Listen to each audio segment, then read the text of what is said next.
Montana Territory, 1878, a land where the horizons stretched endlessly beneath vast skies, where opportunity and danger rode the same trails through untamed wilderness. For 19-year-old Rebecca Fletcher, those Montana plains would become both her nightmare and her salvation in ways no one could have foreseen.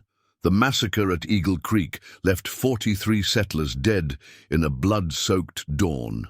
The newspapers called it an Indian attack, another tragic episode in the ongoing conflicts between settlers and natives.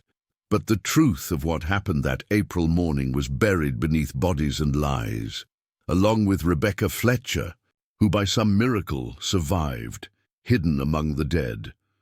This is the story of a young woman who lived when all others perished, who found strength in the darkest places imaginable, and whose path to healing came through an alliance that defied the prejudices of her time. A story of survival, justice, and the unlikely bond between a traumatized settler and a Lakota medicine man who saw beyond the boundaries that divided their worlds.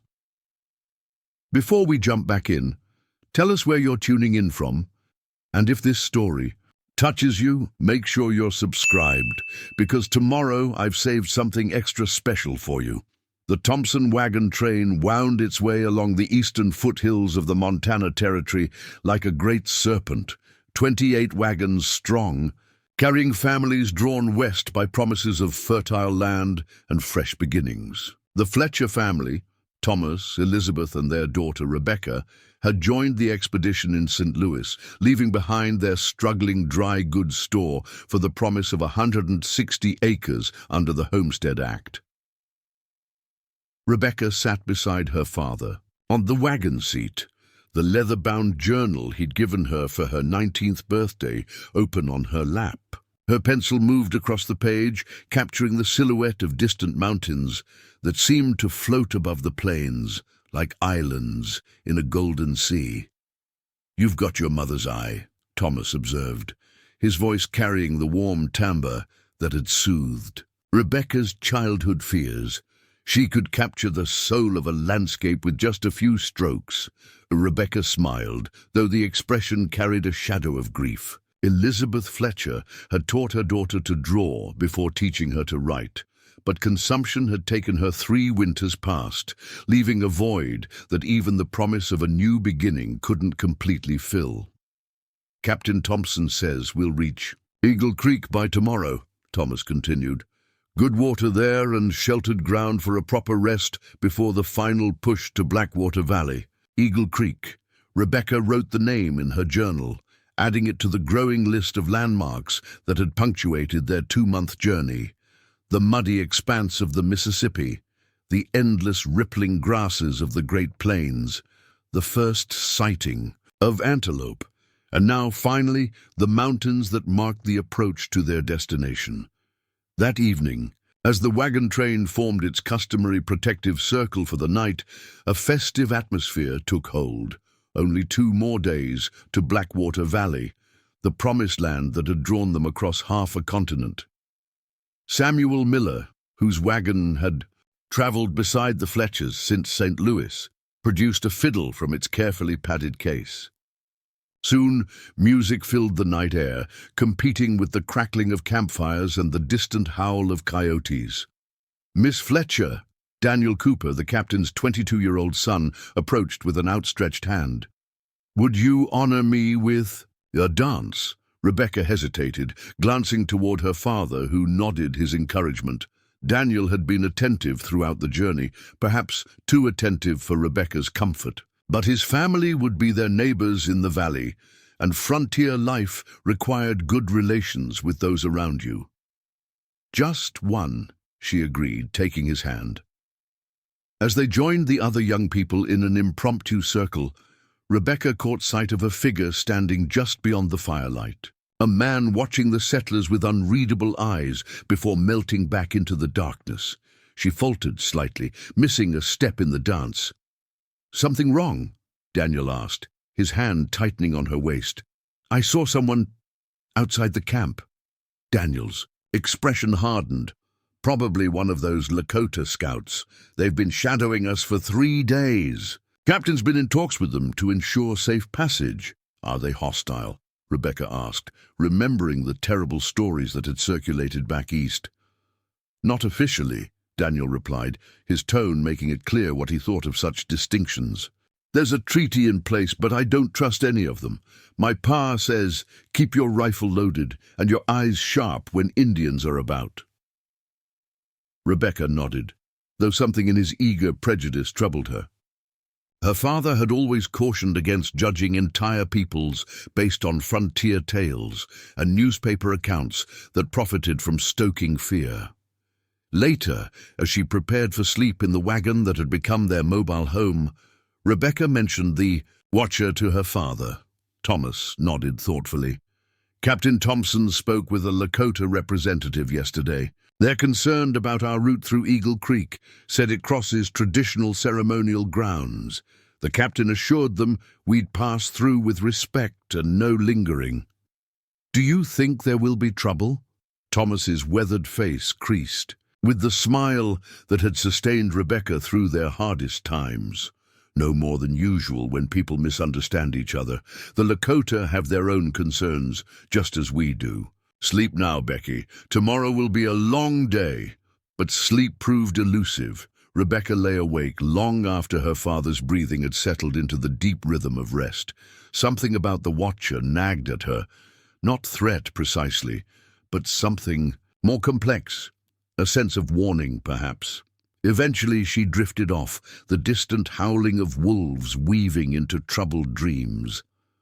Dawn broke with ethereal beauty, painting the eastern sky in hues of rose and gold that reflected off the dew-drenched prairie grass. Rebecca rose early, drawn by the splendor and the desire to capture it in her journal before the day's journey began. With her shawl wrapped tightly against the morning chill, she made her way to a small rise just beyond the wagon circle.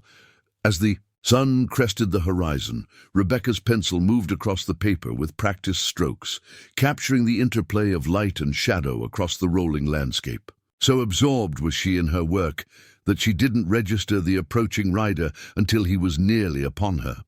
The man wore a U.S. cavalry uniform, though something about it seemed oddly ill-fitting. His face, partly shadowed by his wide-brimmed hat, bore a thick mustache and eyes that remained in darkness despite the strengthening light. "Miss," he greeted with a tip of his hat. "You're with the Thompson train?" Rebecca nodded, instinctively clutching her journal closer. "Yes, we're headed to Blackwater Valley. Lieutenant James Harrington, 7th Cavalry." He introduced himself with a smile that didn't reach his eyes. "I'm afraid I bring concerning news. There've been reports of hostile activity ahead near Eagle Creek, renegade Lakota breaking from their treaty obligations." A chill that had nothing to do with the morning air ran through Rebecca. "What sort of activity?" "Raids on smaller traveling parties," the lieutenant replied. "Nothing to panic over. But the commander at Fort Ellis thought, a warning prudent. I've been dispatched to escort your train through the dangerous section." Rebecca studied the man, noticing details that seemed increasingly discordant. The cavalry uniform that hung too loose in some places and too tight in others. The horse's bridle that bore none of the military markings she'd seen on actual cavalry mounts back in St. Louis. "I should inform Captain Thompson," she said carefully. "Of course." The lieutenant gestured for her to lead the way. "I'll explain the situation to him personally." As they approached the camp, now stirring with morning activity, Rebecca felt a growing unease. Something about Lieutenant Harrington's story didn't align with her father's report of negotiations with the Lakota just yesterday. Captain Thompson received the news with appropriate gravity, though Rebecca noted how his eyes narrowed at certain details of the lieutenant's account. By mid-morning, the wagon train was moving again, now accompanied by Lieutenant Harrington and 5 additional cavalrymen who had joined them from a nearby ridge where they'd supposedly been scouting. Rebecca rode beside her father, voice lowered. "Do you believe his story about renegade Lakota?" Thomas's expression remained carefully neutral as he flicked the reins. "I believe we should be cautious about all strangers in this territory, regardless of what uniform they wear." By mid-afternoon, they reached Eagle Creek, a modest stream cutting through a shallow valley flanked by cottonwood trees. Captain Thompson called for the wagons to circle near the water, allowing people and animals to rest before the final approach to the steep terrain that separated them from Blackwater Valley. As twilight approached, Rebecca noticed Lieutenant Harrington and his men in deep conversation, their gestures suggesting disagreement. One repeatedly pointed toward the mountains, while another shook his head emphatically. When they noticed her watching, they quickly dispersed. That night, Rebecca wrote in her journal by lantern light, "Something isn't right. The lieutenant claims Lakota hostility, yet we've seen no sign of any natives since his arrival. Father says the captain has posted extra guards tonight, though. He won't say why." She closed the journal as Thomas climbed into the wagon. "You should sleep," he said, though his own expression suggested rest would elude him as well. "I don't trust them," Rebecca whispered. "The soldiers." Thomas nodded slowly. "Nor does Thompson. Those aren't regulation cavalry saddles, and their horses don't bear army brands." He checked his revolver before setting it within easy reach. "Stay close to me tomorrow, Becky. No wandering. But tomorrow would bring horrors neither of them could prepare for." Rebecca woke to darkness and the acrid smell of gunpowder. For a moment she lay disoriented, the woolen blanket tangled around her legs. Then came the sounds, gunshots sharp and staccato, followed by screams that raised the hair on her neck. "Father!" she gasped, reaching for Thomas in the darkness. Of the wagon. His place was empty, the blankets cold. More shots rang out, closer now. A woman's scream cut short, a child wailing. Then a man's voice, chillingly familiar. "Check every wagon! No witnesses!" Lieutenant Harrington, except he clearly wasn't a lieutenant at all. Rebecca's heart hammered against her ribs as understanding crashed through her. Not cavalry, outlaws. Bandits using the guise of military authority to gain trust before striking. She scrambled for her father's revolver, fingers closing around the cold metal just as the wagon canvas ripped open. A bearded face appeared in the gap, illuminated by the flames now consuming a nearby wagon. "Got a live one here," he called, reaching in to grab Rebecca. She fired without conscious thought, the revolver's report deafening in the confined space. The man fell back with a cry of pain and surprise. Rebecca leapt from the wagon's rear, landing hard on ground already slick with blood. The scene that greeted her defied comprehension, a nightmare painted in firelight and shadow. Bodies lay where they had fallen. Wagons burned, sending sparks spiraling into the night sky. The false soldiers moved methodically through the camp, firing into any space that might harbor survivors. "There she goes!" A shout from behind. Rebecca ran. Bare, feet finding purchase on the blood-soaked earth, the revolver still clutched in her hand. A bullet whined past her ear. Another kicked up dirt at her heels, then a heavy weight slammed into her back, driving her to the ground. The precious air knocked from her lungs. "Got you now, girl," growled a voice as rough hands flipped her over. The man straddling her was one of Harrington's gang, his face twisted with cruel anticipation. Behind him, Rebecca could see more bodies being dragged into a pile at the center of the camp. Among them, the unmistakable form of her father, his nightshirt dark with blood. "No," she whispered, a sound of pure anguish rather than defiance. The man grinned, revealing tobacco-stained teeth as he raised a knife. "Don't worry. You'll join your pa soon enough." The shot came from darkness beyond the firelight, a single rifle report that seemed to split the night. The outlaw's expression transformed from cruel satisfaction to blank surprise as a darker hole appeared between his eyes. He toppled sideways, the knife falling harmlessly beside Rebecca. For a heartbeat, she lay paralyzed with shock. Then survival instinct took hold. The outlaws were distracted, searching for the source of the shot. In that moment of confusion, Rebecca crawled toward the pile of bodies, driven by desperate instinct.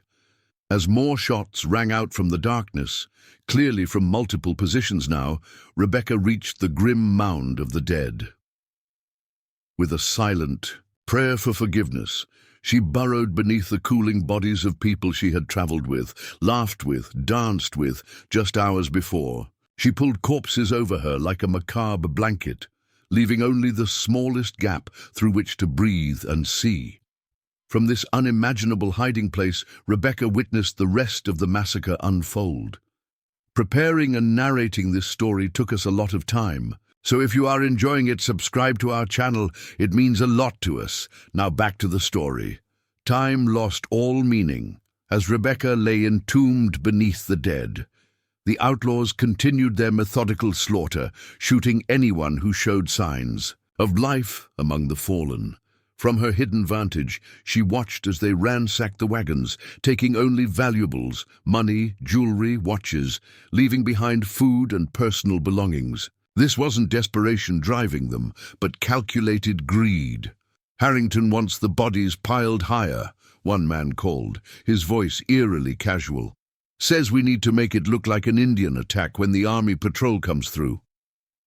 Rebecca's blood ran cold at the implication. The massacre had been planned not only for robbery, but to inflame tensions between settlers and natives. Her hiding place suddenly shifted as more bodies were thrown onto the pile. A dead woman's arm fell across Rebecca's face, still warm, the wedding band on her finger catching the firelight. She recognized Mary Wilson, who had shared bread with Rebecca just yesterday. Fighting the urge to vomit, Rebecca remained motionless as the outlaws moved methodically through the camp. Their leader, the false Lieutenant Harrington, directed operations with chilling efficiency. "Plant the arrows and tomahawks like we discussed," he ordered. "Make it convincing." Men moved among the dead, driving arrows into bodies already killed. By bullets, placing native weapons that Rebecca suspected had been taken from previous victims. The elaborate staging confirmed her worst fears. This was a deliberately orchestrated atrocity designed to appear as a Lakota attack. After what seemed like hours, the outlaws mounted up. Harrington circled the massacre site one final time, surveying their handiwork with clinical detachment. "Burn the remaining wagons," he commanded. "Leave enough to tell the story, but nothing that might contradict it." Flames soon engulfed half the wagon circle, sending thick smoke into the night sky. The heat reached Rebecca even beneath her grim covering, but she dared not move. Not until she was certain they were gone. The outlaws' voices faded as they rode westward. Still, Rebecca remained hidden, every muscle screaming from the strain of immobility, her lungs fighting for air, not fouled by death. Only when the night had grown utterly silent, save for the crackling of flames, did she dare to shift slightly, creating a small gap through which to breathe more freely. The light of a waning moon revealed the full extent of the devastation. Nothing moved in the camp, no groans of the wounded, no whispered pleas for help. The outlaws had been thorough in their brutality. Dawn was still hours away. Rebecca knew she should move, find water, gather supplies, prepare for survival. But her body refused to respond. Shock had settled into her bones, paralyzing her as effectively as any physical restraint. So she remained entombed, drifting in and out of a state that wasn't quite consciousness, but couldn't properly be called sleep. Fragments of memory tormented her. Her father's smile as he'd wished her good night. Daniel Cooper asking her to dance. The captain's children playing tag between the wagons yesterday afternoon. All gone now, all transformed from vibrant lives into the cooling flesh that concealed her. Morning came with brutal clarity, the rising sun illuminating what darkness had partially hidden. Rebecca finally extricated herself from her macabre shelter, limbs stiff and clothing soaked with blood, both her own from minor wounds, and that of the dead who had inadvertently saved her life. She stumbled to the creek, falling to her knees. In the shallow water, again and again, she submerged herself, scrubbing desperately at her skin and clothes, as if she could wash away not just the blood, but the memory of how it had been spilled. The water around her ran red, then pink, then clear, but no amount of cleansing could touch the stain that had settled on her soul. Practical concerns eventually penetrated her trauma. She couldn't stay here. The outlaws might return, or predators. Attracted by the scent of death, she needed supplies, direction, purpose. Moving like a sleepwalker, Rebecca returned to the camp and forced herself to search the ruins. Most of the wagons had been burned or ransacked, but she managed to salvage a canteen, a small hunting knife, a blanket only partially scorched at one edge, and miraculously her journal, which had fallen beneath the wagon seat during her escape. She also found her father's body, his eyes staring sightlessly at the brightening sky. "I'm sorry," she whispered, closing his eyes with trembling fingers. "I'm so sorry I couldn't save you." She had no strength or tools to bury 43 people, no way to give them the dignity they deserved. This knowledge settled like lead in her stomach as she knelt beside her father, her mind struggling to form a prayer that could encompass such overwhelming loss. A sound from the creek edge snapped her to alertness. A soft footfall, deliberate rather than accidental. Rebecca seized the knife, spinning toward the source, prepared to sell her life dearly if the outlaws had returned. Instead, she found herself facing a Lakota man of perhaps 50 winters, his silver-streaked hair hanging in twin braids framing a deeply lined face. He wore buckskins adorned with subtle beadwork and carried no visible weapon save a decorated staff. His dark eyes met hers without surprise, as if he had expected to find her among the carnage. Rebecca held the knife before her, though whether in threat or for her own reassurance she couldn't have said. The man made no move toward her instead, looking deliberately around the massacre site, his expression revealing carefully controlled anger rather than shock. "White men did this," he said in surprisingly good English. "Not my people, though they will be blamed." Rebecca's voice emerged as a rasp, her throat raw from suppressed screams and the acrid smoke she'd breathed all night. "Men dressed as soldiers. They planted—" She gestured weakly toward the arrows protruding from the bodies. The Lakota nodded, his face grim. "I know these men. The one who calls himself Harrington. They have done this before, closer to our hunting grounds. Created death, to feed hatred between our peoples." He studied her more carefully, noting her blood-stained clothing and the haunted emptiness in her eyes. Recognition dawned in his weathered face. "You hid among the dead to survive." It wasn't a question, but Rebecca nodded anyway. "They killed everyone else," her voice broke. "Everyone." The man was silent for a long moment, his gaze never leaving her face. When he finally spoke, his tone held something Rebecca hadn't expected: respect. "To touch death so intimately and emerge with your spirit intact shows great strength, young one. The dead have whispered to you, marked you. I felt their call from far away." Rebecca stared at him, uncomprehending. "Who are you?" "I am Black Hawk, medicine man of the Hunkpapa Lakota. I was drawn here by dreams 3 nights past, visions of great bloodshed and a single flame that refused to be extinguished." He gestured toward her. "You are that flame." Under normal circumstances, Rebecca might have dismissed such talk as superstition, but normal had been burned away with the wagons, buried beneath the bodies of everyone she had known.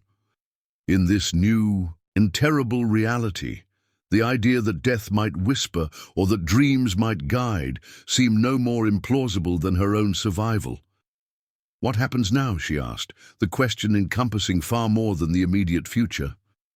Black Hawk looked toward the west, where the outlaws had disappeared. Those who committed this evil believe all witnesses are silenced. They will grow confident, careless, and there are others who must know the truth of what happened here. He extended his hand, not touching her but offering connection. Come, this place is tainted with violence.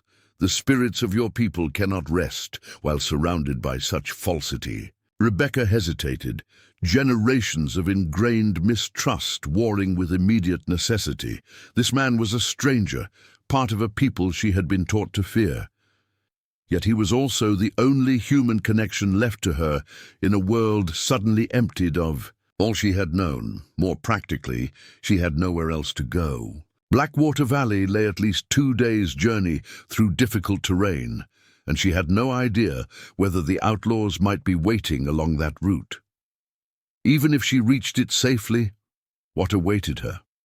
A settlement of strangers who would soon receive news of a Lakota attack that had wiped out the Thompson train.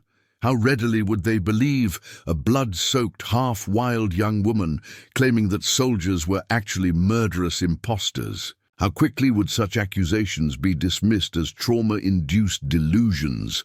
They'll come back, Black Hawk said softly, reading her thoughts. When they learn a survivor might exist, they will return to finish their deception. You cannot be. And here when they do. Rebecca looked once more at her father's body, at the ruins of the life they had hoped to build. Whatever path stretched before her now, it began by leaving this place of death. I need to mark their passing somehow, she said. I can't just leave them like this. Black Hawk nodded in understanding. There is a way to honor them that requires no digging in this hard ground. Together they gathered stones from the creek bed, building a small cairn near the center of the camp.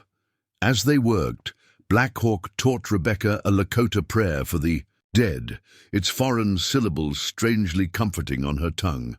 When they finished, she placed her father's pocket watch, the one thing of his she'd recovered, atop the pile. It will be enough, Black Hawk assured her.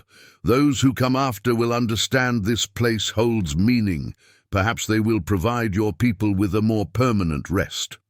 Rebecca nodded, throat too tight for words. She shouldered her meager supplies, took one last look at the place where her old life had ended, and followed the medicine man into the sheltering trees. She had no way of knowing that this first step would lead her on a journey far beyond physical distance, into territories of spirit and justice that would transform not only her own life, but the very fabric of understanding between two colliding worlds. They traveled in silence through the dense forest that flanked Eagle Creek, moving perpendicular to the route the wagon train had planned to take. Black Hawk set a demanding pace, choosing paths invisible to untrained eyes, game trails that wound beneath low-hanging branches, narrow passages between rock formations, shallow stretches of streams where they could walk without leaving tracks. Rebecca followed mechanically, her body moving while her mind remained trapped in a fog of shock. Occasional fragments of clarity pierced through, the rustle of leaves overhead, the distant cry of a hawk, the growing ache in her legs as they climbed steadily higher into the foothills. But these sensations arrived as if from great distance, disconnected from her sense of self. By midday, they had gained significant elevation. Black Hawk paused at a ridgeline, studying the valley below with narrowed eyes. "Riders," he said, pointing toward a dust cloud moving along the main trail. 7, maybe 8, heading toward your camp. Rebecca strained to see. The outlaws returning? No. Different direction. Perhaps military from Fort Ellis. Black Hawk's expression darkened. They will find what the killers wanted them to find. A story written in blood and false evidence. The thought sent a wave of nausea through Rebecca. We should go back, tell them the truth. Black Hawk shook his head firmly. Those soldiers ride with minds already made. They see an arrow in a white body, they seek Lakota to blame. Your words would be dismissed as a woman's hysteria. Worse, word of a survivor would reach the ears of those who left none alive for good reason. The harsh logic silenced Rebecca's objection. She had witnessed the outlaws' methodical approach to creating their false narrative. Why would they believe her over the carefully staged evidence? "Then where are we going?" she asked, the first practical question she'd managed since leaving the massacre site. "To a place of safety first," Black Hawk replied, "then to the place where truth can be heard." They continued their ascent until late afternoon, when Black Hawk led them to a cave tucked beneath a rocky overhang. Unlike the exposed camp where the massacre had occurred, this location offered natural protection. A single approach path easily observed from inside, walls of stone at their backs, and a spring of clear water bubbling from rock just steps away. "We rest here," the medicine man announced.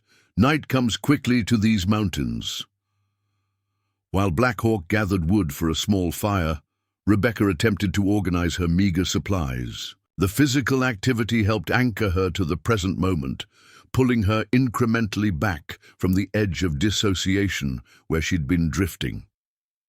As flames illuminated the small cave, Black Hawk removed a pouch from his belt and extracted several roots and dried herbs. He added these to a small pot of water placed near the fire. "Medicine for the spirit," he explained, noting Rebecca's questioning look. "The body may walk away from death, but the spirit can remain trapped there." Without help, the mixture soon produced a fragrant steam that filled their shelter. Black Hawk gestured for Rebecca to breathe deeply, demonstrating the proper way to inhale the vapor.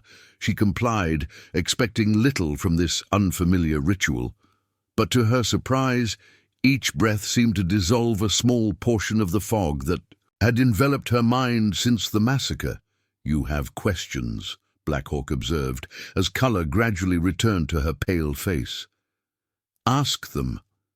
Rebecca hesitated, uncertain where to begin among the whirlwind of confusion inside her. Finally, she chose the most immediate mystery. "How did you know to find me? You said something about dreams." Black Hawk nodded, settling cross-legged before the fire. 3 nights ago, I received a vision during a medicine ceremony. I saw blood flowing at Eagle Creek, and among the dead, a flame that would not extinguish, a soul marked to survive. The spirits commanded me to find this flame." He studied her with penetrating intensity. "When I reached the ridge above your camp yesterday, I witnessed the false soldiers arrive. I recognized their leader from previous massacres blamed on my people." "You were the Watcher," Rebecca realized. "I saw someone beyond the firelight that night." "Yes, I observed, hoping to understand their purpose before acting." Regret flickered across his weathered features. "I did not anticipate such complete slaughter. When they attacked, I fired upon them, hoping to create confusion that might allow some to escape." Rebecca remembered the shot that had killed the outlaw about to murder her. "Your bullet saved my life." "The spirits guided my aim," Black Hawk replied. "But I was only one against many. When I saw you conceal yourself beneath the dead, I knew you were the flame from my vision." He added more herbs to the steaming pot. "I withdrew then, knowing they would hunt any who fired upon them. I circled back when it was safe, drawn to where your spirit still burned among so much extinguished life." This explanation, delivered with matter-of-fact certainty, should have seemed fantastical to Rebecca. Yet after witnessing humanity's capacity for calculated evil, the medicine man's spiritual certainty felt strangely comforting by comparison. "These men," she said, focusing on more concrete matters, "you mentioned they've done this before." Black Hawk's expression hardened. "4 times that I know of. Twice attacking Lakota hunting parties while dressed as soldiers. Twice attacking white settlers while making it appear to be Lakota work. Each massacre feeds hatred between our peoples. Each death serves their purpose." "What purpose?" Rebecca asked. "Simple robbery doesn't explain such elaborate deception," "Land and gold," Black Hawk replied bluntly. "The man you knew as Harrington is actually Charles Blackwood, former Army scout, now paid by wealthy men who profit from conflict. When Lakota are blamed for settler deaths, the Army moves against us, pushing us from territories promised by treaty. Those territories then become available for those with money and connections." He gestured toward the west. 3 moons ago, gold was discovered in the Black Pine region, land currently protected by treaties with my people. Already, the territorial governor faces pressure to renegotiate those boundaries. Each Indian attack strengthens those demanding our removal. The calculated cruelty of this strategy stunned Rebecca. The massacre she had survived was merely one move in a complex game of territorial acquisition. Her family and friends sacrificed. Like pieces on a chessboard. Who would believe us, she asked, the enormity of their situation settling over her. My word against men with influence and power. Not your word alone, Black Hawk said, but combined with other evidence, other witnesses. He paused, considering. There is a man, an Indian agent named Jonathan Sullivan. Unlike most who hold such positions, he has earned respect among both my people and honest settlers. He suspected Blackwood's involvement in previous massacres, but lacked proof. Where is this agent? Fort Ellis maintains an Indian agency office. Sullivan travels between there and the reservations. Black Hawk checked the position of the stars, visible through the cave entrance.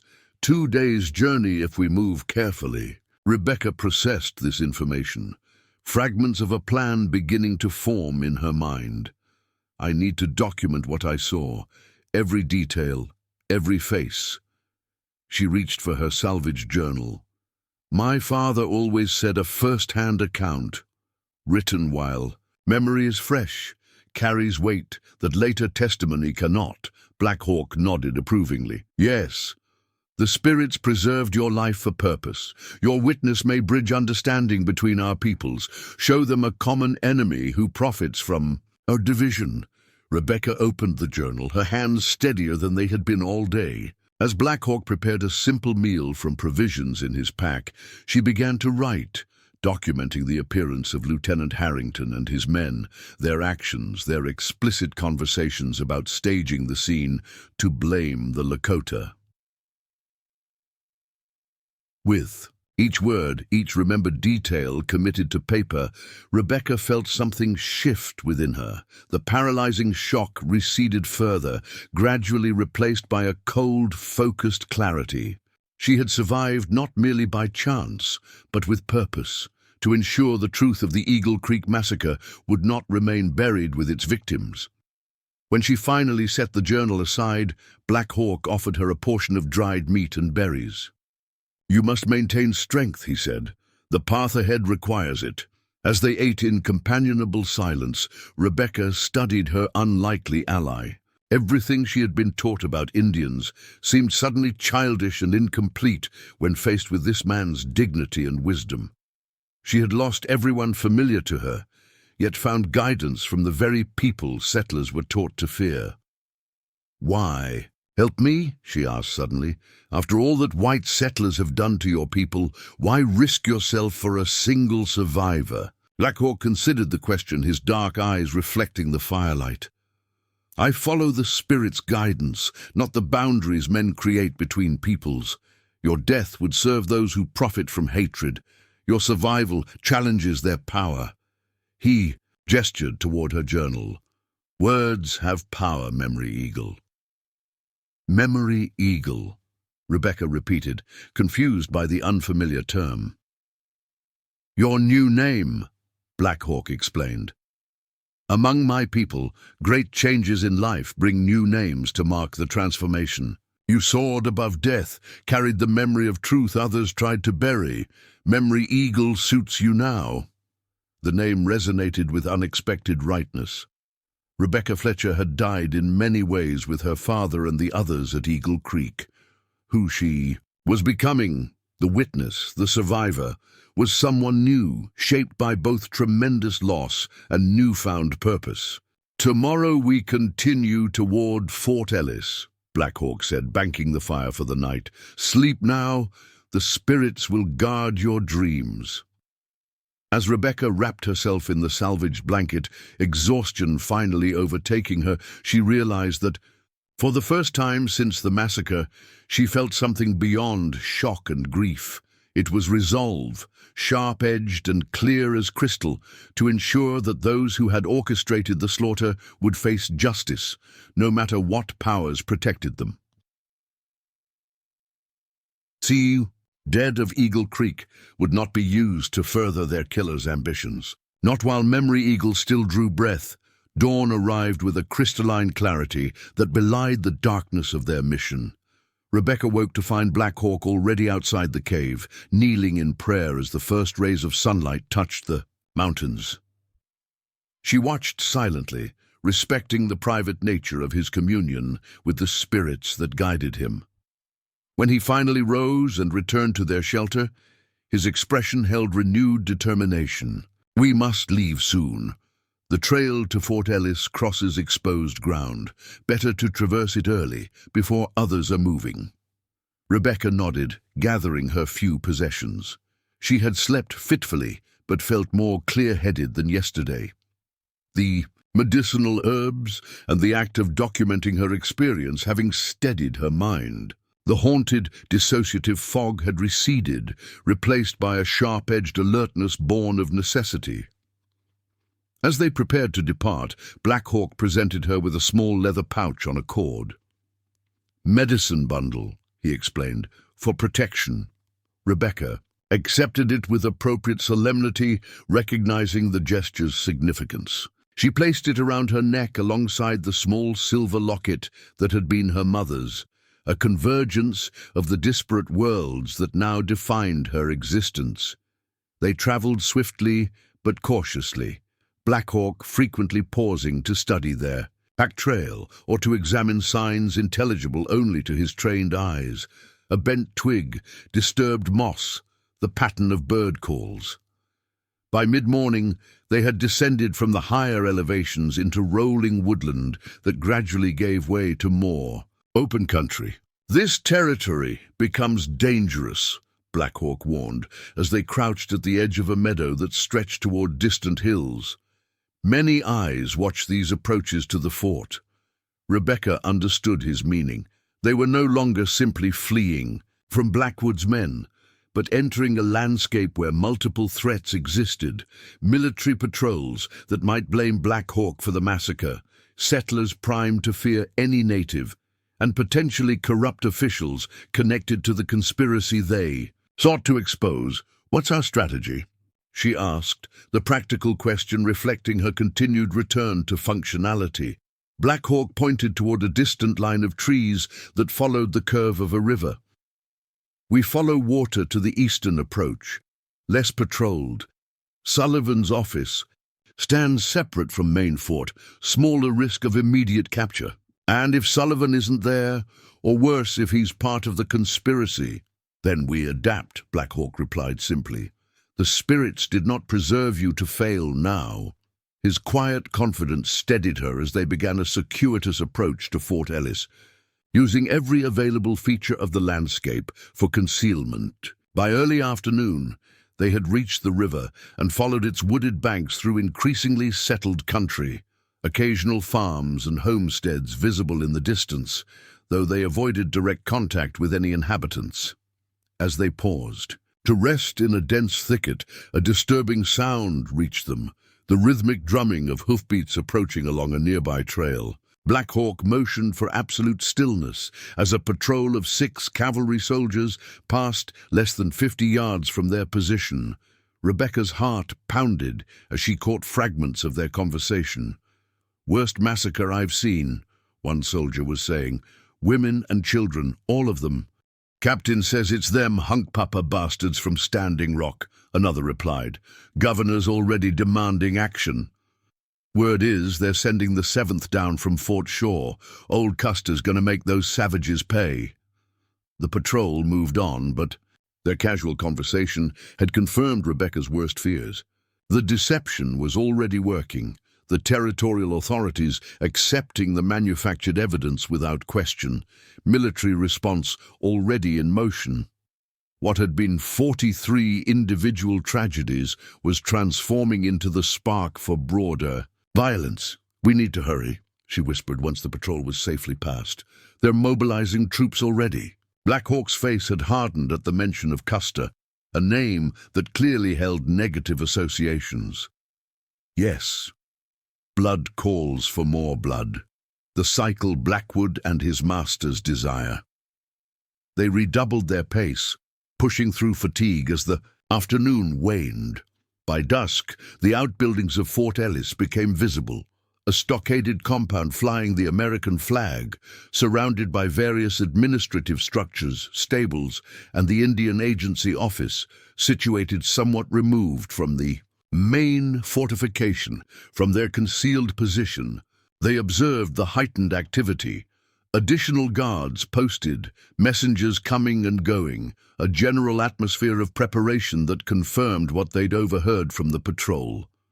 "Wait until full dark," Black Hawk advised. "Then I will create distraction while you approach the agency office from the rear." Rebecca studied the compound with growing concern. "They'll shoot you on sight in this climate." "They must see me to shoot me," he replied, with unexpected humor. "And I do not plan to be seen." As darkness settled over the valley, they separated. With a simple gesture of mutual respect, Rebecca touching the medicine bundle at her neck, Black Hawk inclining his head slightly. No words were necessary. Their alliance had moved beyond verbal affirmation into something more profound. Rebecca circled wide around the fort's perimeter, carrying only her journal and the knife as she approached the agency building from its darkest aspect. She had nearly reached the rear entrance when a sudden commotion erupted from the opposite side of the compound. Shouts of alarm, running footsteps, orders being called. Black Hawk's distraction was underway. Taking advantage of the diverted attention, Rebecca slipped to the back door of the office and tried the handle. Finding it locked, she used her knife to pry open a window instead, sliding through the narrow opening into the darkened interior. The Indian Agency office consisted of a simple anteroom with two adjoining chambers. One clearly an administrative space filled with maps, documents, and filing cabinets, the other a sparsely furnished living quarters. Rebecca moved through the shadows, searching for any indication of Agent Sullivan's whereabouts or character. The desk in the administrative room provided her first clues, correspondence revealing a man who appeared to take his responsibilities seriously, arguing forcefully against territorial policies that violated treaty rights. One letter particularly caught her attention, a formal complaint to the governor regarding Charles Blackwood's presence at treaty negotiations, citing concerning irregularities in Mr. Blackwood's business dealings with entities holding mining interests in disputed territories. Sullivan had been investigating Blackwood. This discovery both heartened and concerned Rebecca. The agent might indeed be the ally Black Hawk believed, but his suspicions clearly hadn't gone unnoticed by those in power. Her search was interrupted by approaching footsteps on the wooden porch. Rebecca quickly concealed herself behind a large filing cabinet as the door opened and a lamp flared to life, illuminating the room. The man who entered was perhaps 45, with a trim beard streaked with premature grey and the careworn face of someone bearing substantial responsibilities. He moved with the slight hesitation of recent injury, favouring his left leg as he placed the lamp on the desk and closed the door behind him. "You can come out now," he said calmly to the apparently empty room. I saw the open window. Rebecca remained frozen, assessing her options. "I'm not armed," the man continued, "and I'm alone. If you're desperate enough to break into an Indian agent's office, I suspect you have something important to say." The measured reasonableness in his tone finally persuaded Rebecca to emerge from hiding. though she kept the knife visible in her hand. "Agent Sullivan?" If he was surprised to find a young woman in his office, he concealed it well. "Yes, and you are Rebecca Fletcher. 3 days ago, I was part of the Thompson wagon train bound for Blackwater Valley." She watched his face closely as she continued, "I'm the only survivor of what they're calling a Lakota attack." Sullivan's expression transformed from professional interest to intense focus. "You better sit down, Miss Fletcher," he said, gesturing to a chair while taking his own seat behind the desk, "and tell me exactly what happened." Over the next hour, Rebecca recounted the events at Eagle Creek with the same detailed precision. She had committed to her journal the arrival of the false Lieutenant Harrington, the pre-dawn attack, the deliberate staging of evidence to implicate the Lakota. She described her miraculous survival beneath the bodies of her fellow travelers and Black Hawk's subsequent intervention.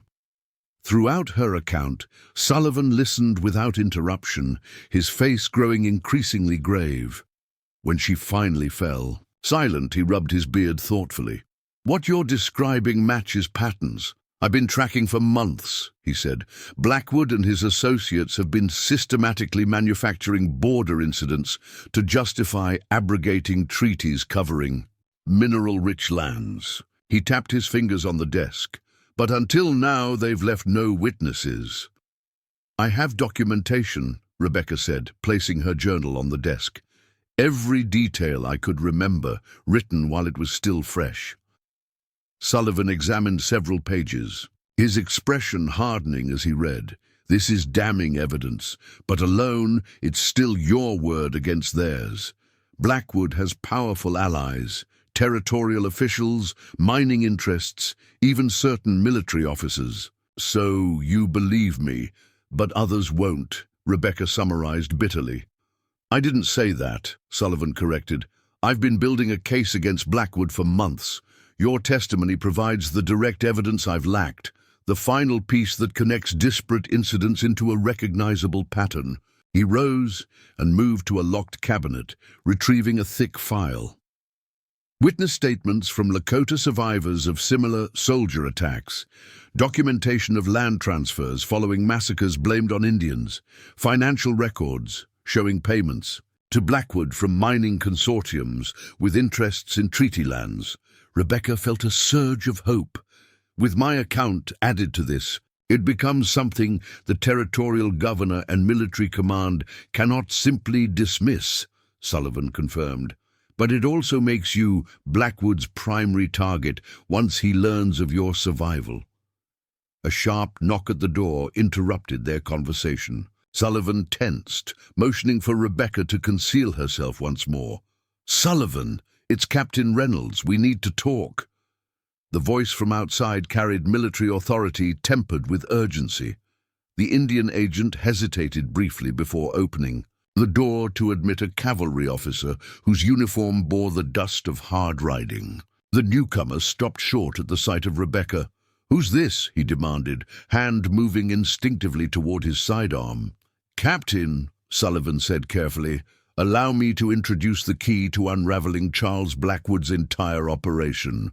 "Captain." Reynolds studied Rebecca with penetrating intensity, his weathered face revealing nothing of his thoughts.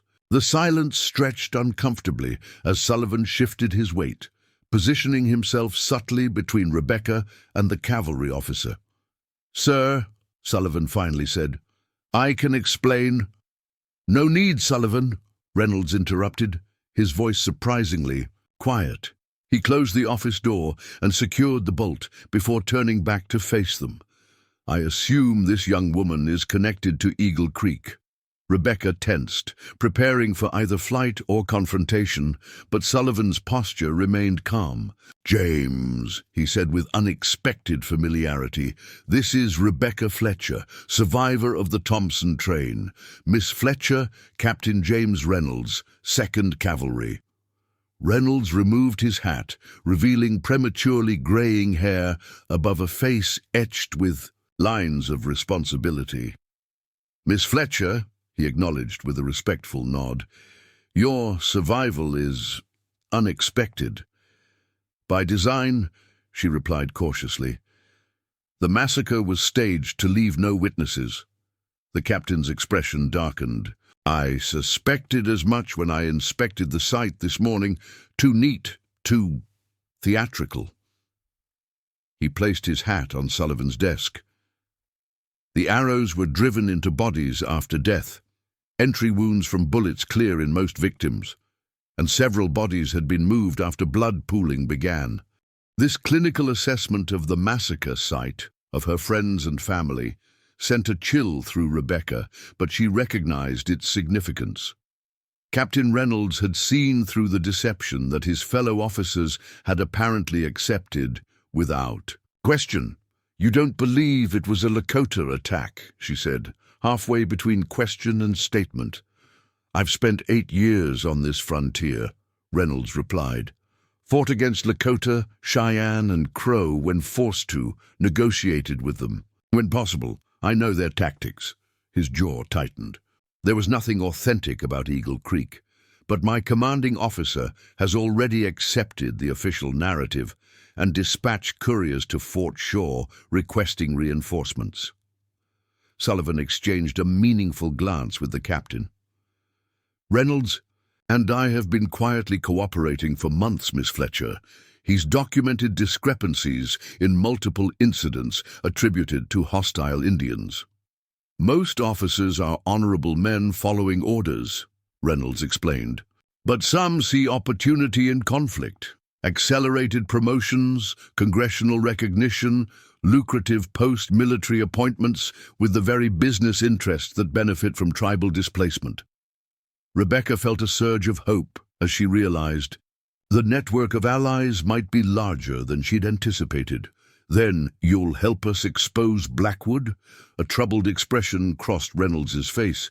It's more complicated than simply arresting a murderer, Miss Fletcher. Blackwood is protected by powerful interests, including my own commanding officer, Colonel Hargrove. The territorial governor has financial ties to mining consortiums that benefit from these incidents. Even with your testimony and our compiled evidence, official channels may be closed to us. Then we find unofficial channels, Rebecca insisted, frustration edging her voice. 43 people were slaughtered to perpetuate this fraud. My father. Her voice caught momentarily. All of them deserve justice, and the Lakota deserve to not be blamed for crimes they didn't commit, Sullivan added. Reynolds, you know what happens next. Military reprisals against Lakota villages based on this fabrication. More deaths feeding the cycle of hatred. The captain paced the small office, military discipline warring with moral imperative. We need more than just documents and testimony. We need irrefutable proof that even Hargrove can't dismiss. He turned to Rebecca. You mentioned a Lakota man who helped you, Black Hawk, the medicine man. Yes. He created a distraction so I could reach Sullivan. Reynolds nodded thoughtfully. I know of him. Respected among both his people and fair-minded settlers. Has he returned to his band? No, Sullivan interjected, moving to the window to scan the darkness beyond. He wouldn't leave her unprotected. He's waiting, watching. He opened the window and made a subtle gesture toward the shadows. Several tense minutes passed before a nearly imperceptible sound at the rear door preceded Black Hawk's entrance. The medicine man moved with fluid grace, despite clear evidence of recent exertion, his dark eyes quickly assessing the new presence in the room. Captain, Black Hawk acknowledged with dignified neutrality. Medicine man, Reynolds returned with equal formality. It seems we share a common enemy. The tension in the room gradually dissipated as Sullivan outlined their situation, with each person contributing elements to form a more complete understanding of their adversaries. Reynolds confirmed that Colonel Hargrove had ordered preparations for punitive expeditions against Lakota villages suspected of involvement in the Eagle Creek Massacre, with operations to begin within 3 days. The cycle accelerates, Black Hawk observed grimly. Soon my people will be forced to defend themselves, confirming the lies told about them. Which is precisely what Blackwood and his backers want, Sullivan confirmed. The governor has been lobbying Washington to abrogate the treaties protecting the Black Pine region. With sufficient Indian violence as justification, he'll likely succeed. Blackwood himself is the key, Rebecca said, the clarity that had been growing within her. Since surviving the massacre crystallizing into determination, he orchestrated the attack. He gave the orders. Without him, the conspiracy becomes vulnerable.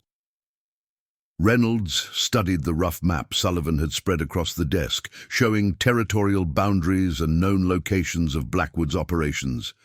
According to scout reports, Blackwood and his men were seen heading toward Bison Ridge after the massacre, likely returning to their primary camp in the abandoned mining settlement there. I know this place, Black Hawk said, leaning closer to examine the map. Old diggings where white men once sought silver. Good defensive position, difficult approach. Exactly why they chose it, Reynolds agreed. 20 men, well armed, in a fortified position. Even if I could convince reliable soldiers to move against them without Hargrove's authorization, which I can't, a frontal assault would be suicide. Rebecca had been silently studying the map, her artist's eye noting details others might overlook. What about this? She asked, pointing to a thin line representing a watercourse that ran behind the ridge. Is there an approach from the rear? Black Hawk nodded approvingly. Good eye, Memory Eagle. Old mining tunnel follows water. Forgotten entrance hidden by time and growth. You know this how? Reynolds asked skeptically. My people did not begin. Existing when white men arrived, Captain. Black Hawk replied with dry humor. We have traded and traveled these mountains for generations. I guided a trapper through that tunnel 3 winters ago when heavy snow blocked the main pass. A plan began taking shape through their collective knowledge. Not a military assault, but a carefully coordinated operation to gather the final evidence needed to expose Blackwood's operation beyond any possibility of official denial. What we need, Sullivan summarized, is proof linking Blackwood directly to both the massacre and to his financial backers, documents, ledgers, correspondence, physical evidence that can't be explained away. And we need him alive, Reynolds added. A trial with Blackwood's testimony would implicate his powerful sponsors in ways they couldn't simply dismiss. Rebecca had been listening intently, a terrible resolve hardening within her. I can identify him beyond any doubt. I saw his face clearly as he directed the killings. The risk is enormous, Sullivan cautioned. If captured, I'm already dead. In their eyes, Rebecca interrupted. Everyone from the wagon train is supposed to be buried at Eagle Creek. My existence threatens their entire operation. Memory Eagle speaks truth, Black Hawk said. Her path was chosen when she survived beneath the dead. The spirits preserved her purpose, to bring justice to those who cannot speak for themselves. Reynolds studied the young woman before him. Still, bearing traces of her ordeal in the shadows beneath her eyes and the 2 sharp angles of her face, yet projecting a determination that transcended her physical fragility. We'll need more allies, he decided. Men I can trust absolutely. And we need to move quickly, Sullivan added, before the military response against the Lakota begins. As the night deepened around Fort Ellis, the 4 unlikely conspirators refined their dangerous plan. Rebecca documented everything in her journal, creating detailed sketches of the mining settlement based on Black Hawk and Reynolds' descriptions, noting potential approaches and vulnerabilities. When dawn's first light began filtering through the office windows, they had established their strategy, the foundation of a desperate gambit that would either expose a far-reaching conspiracy or cost them their lives.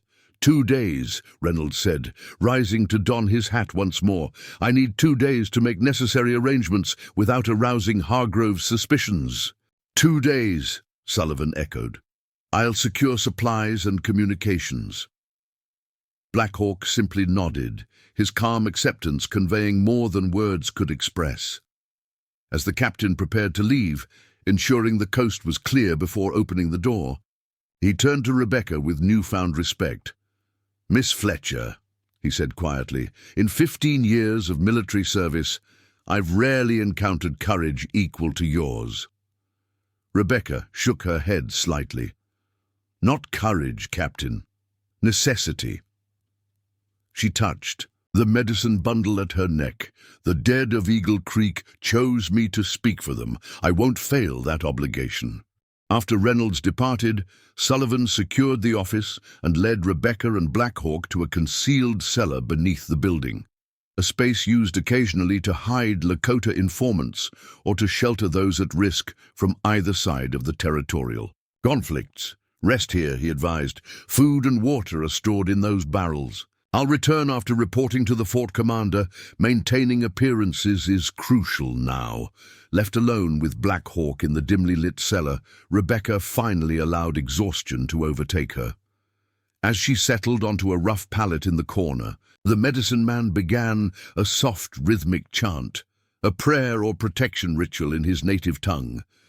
The gentle cadence followed Rebecca into uneasy sleep, where the dead of Eagle Creek waited to whisper their demands once more. This time, however, their voices carried not just anguish, but expectation, the collective weight of justice delayed, but drawing inexorably closer. In her dreams, Rebecca stood once more among the bodies that had sheltered her, but now they turned, their faces toward her with solemn purpose. Their message required no words. "You survived for this. You alone can complete the circle." She would not disappoint them. The 2 days of preparation passed with agonizing slowness in the confines of Sullivan's hidden cellar. Rebecca used the time to recover her strength, eating the simple but nourishing food the agent provided and sleeping when her body demanded it. Black Hawk came and went like a shadow, somehow evading the heightened security around Fort Ellis as he gathered intelligence on troop movements and Blackwood's operations. Sullivan appeared regularly with updates, his face growing increasingly grave as military preparations accelerated. "Colonel Hargrove has received authorization from the territorial governor for a preemptive security action against 3 Lakota settlements," he reported on the evening of the first day. "They're mobilizing for departure tomorrow afternoon. My people there are mostly elders, women and children," Black Hawk said, his controlled voice barely masking his anger. "The warriors are away at summer hunting grounds." "Precisely why those settlements were selected," Sullivan confirmed grimly. "Easy targets to demonstrate decisive action without significant military casualties. The newspapers will celebrate a victory against savage perpetrators of the Eagle Creek Massacre." Rebecca felt sick at the calculated injustice. "How many will die?" "Too many," Black Hawk answered simply. On the morning of the second day, Captain Reynolds visited briefly, arriving in civilian clothing to avoid attracting attention. He brought maps of the Bison Ridge area, with the mining settlement marked clearly, along with news that further increased their urgency. "Blackwood plans to move out tomorrow," he reported. "My scout observed significant activity in the camp. Loading, wagons, preparing horses for extended travel. This may be our only opportunity." "Where is he heading?" Sullivan asked. "North, according to my information. Likely to oversee another incident, timed to coincide with the military action against the Lakota settlements." Reynolds pointed to a canyon marked on his map. "If we're going to intercept him at the mining camp, it must be tonight." The captain had also managed to recruit 4 trusted men from his company, veterans who had served with him long enough to develop both loyalty and skepticism toward official narratives. They would meet the group after dark at a designated location 3 miles from the fort. As Reynolds departed, he handed Rebecca a small Derringer pistol. 2 shots, he explained.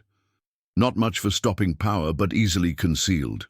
Last resort. Only she accepted the weapon wordlessly, tucking it into the pocket of the simple dress Sullivan had procured for her.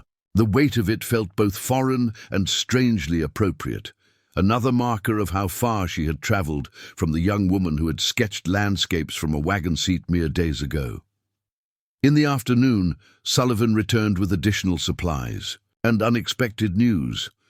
"I've been reviewing territorial records," he said, spreading several documents on the small table they used for planning.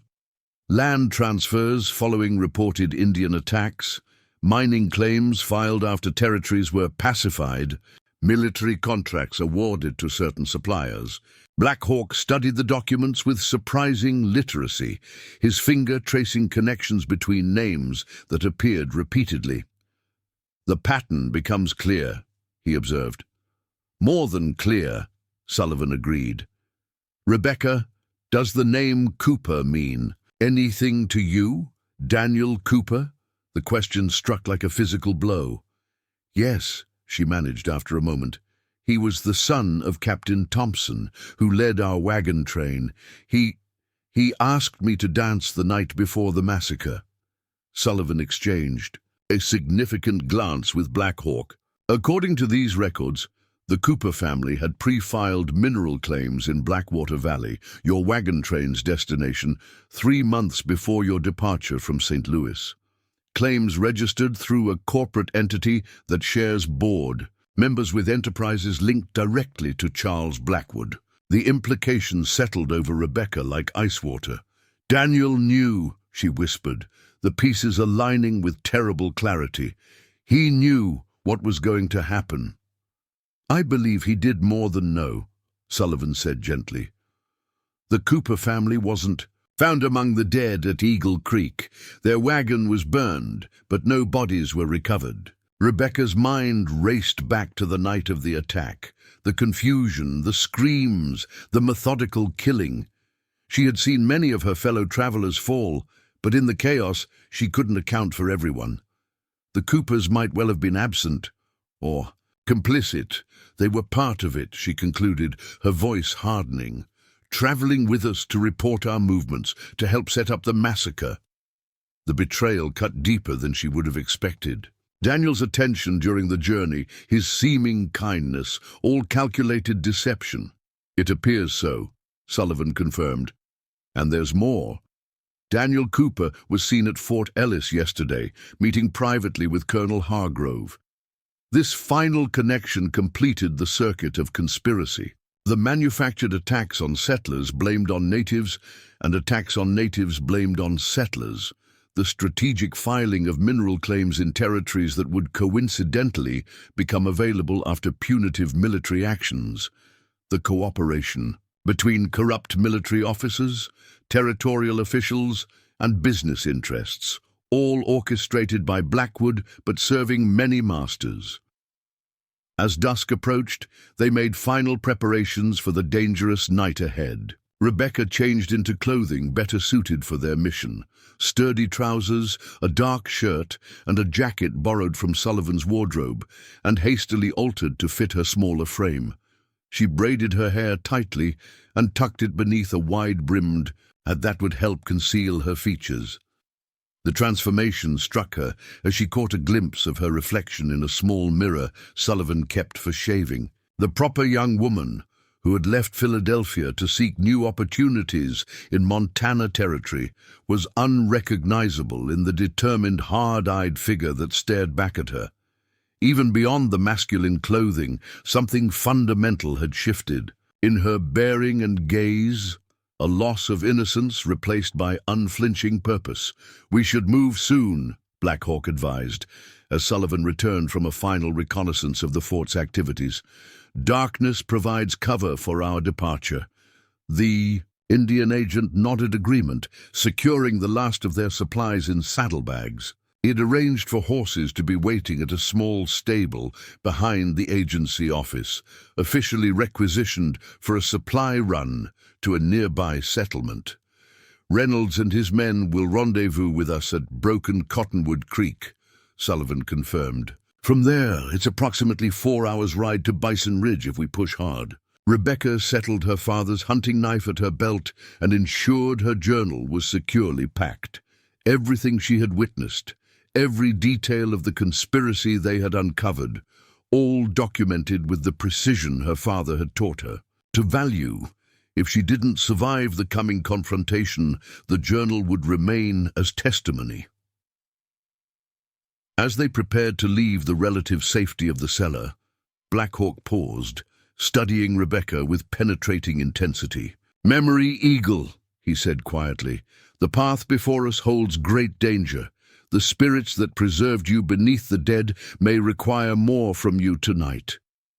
"I'm ready," she replied without hesitation. The medicine man nodded, satisfied with what he saw in her eyes. "When Black Hawk was young," he said, "my grandfather taught that true courage is not absence of fear, but action despite it. You have learned this lesson well." Sullivan doused the lantern, plunging the cellar into darkness broken only by thin moonlight filtering through the small vent near the ceiling. "We'll exit through the root cellar passage," he instructed. "It emerges behind the stables, away from sentry lines." The narrow tunnel was barely wide enough for an adult to traverse on hands and knees, its earthen walls supported by rough timber bracing at intervals. Rebecca crawled through the oppressive space, focusing on the patch of starry sky visible at the far end rather than the weight of earth above her. When they finally emerged into the cool night air, Sullivan carefully concealed the entrance with the prepared brush covering before leading them toward the stables. The horses waited as arranged, 3 sturdy mountain ponies accustomed to difficult terrain, already saddled and provisioned. "The sentries change guard at the quarter hour," Sullivan whispered, checking his pocket watch. "That gives us 3 minutes to clear the perimeter unobserved." They mounted silently and followed Sullivan's lead, keeping to the deepest shadows. As they skirted the main fort, a tense moment came as they passed within 50 yards of a sentry post, but the guard was focused outward, scanning the approaches to the fort rather than the immediate surroundings. Once beyond the patrolled perimeter, they urged the horses to a faster pace, putting distance between themselves and Fort Ellis before any alarm could be raised. The Montana night embraced them with its vastness, the Milky Way stretching overhead in breathtaking clarity, coyotes calling from distant ridges, the soft percussion of hoofbeats on packed earth, the only human sound for miles. Rebecca rode between. Her companions, her body remembering the rhythms of horsemanship from earlier, simpler days. The physical activity felt cleansing after the confinement of the cellar, the wind against her face washing away stale air and dark thoughts. For a brief stretch, with the fort behind them and the confrontation still ahead, she existed purely in the moment, alive in a way that transcended the recent horrors. They reached Broken Cottonwood Creek shortly before midnight, identifying the massive lightning-split tree that marked the rendezvous point. Captain Reynolds was already waiting with 4 soldiers in civilian clothing, their military bearing evident despite the absence of uniforms. "Any complications?" Reynolds asked as they dismounted. "None," Sullivan replied. "The fort remains focused on preparations for tomorrow's expedition against the Lakota settlements." Reynolds introduced his men, Sergeant Williamson, Corporal Hayes, and Privates Martinez and Taylor, each nodding respectfully as their names were spoken. Rebecca noted their reactions to her presence ranged from surprise to carefully masked skepticism, though none voiced objection. "I've briefed them on the situation," Reynolds explained. "They understand what we're up against and what's at stake, and they're prepared to move against Blackwood without official authorization," Sullivan pressed. Sergeant Williamson, a weathered man with a cavalry mustache and eyes that had seen too much frontier violence, answered directly. "Sir, some of us were at Sand Creek.